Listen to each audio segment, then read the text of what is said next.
Hello, hi everyone. तुमचं स्वागत आहे माझ्या ब्लॉगमध्ये. तर गोष्ट अशी आहे की आम्हाला होते 3 दिवस सुट्ट्या, 24, 25, 26. सो मग आम्ही प्लॅन केला शेगावला जायचं. तर आम्ही लगेच 25 तारखेला शेगावला निघालो ती ट्रेनने. आणि ट्रेनने शेगावला निघाल्यानंतर आम्ही पोचलो, तर तिथे कळलं की एवढी खूप गर्दी आहे. खूप गर्दी होती तिथे. आम्हाला लाईनमध्ये लागावं लागलं रूमसाठी.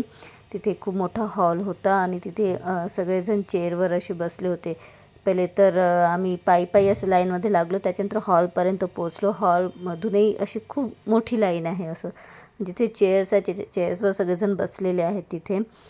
आणि ईशान हॉलमध्ये खूप मस्ती करत होता. थँक गॉड की त्याला काही बोर नाही झालं तेवढं.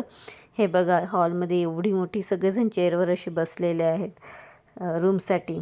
तर फायनली आम्हाला रूम भेटलेली होती कसं तरी, आणि आम्ही चाललो होतो रूमकडे.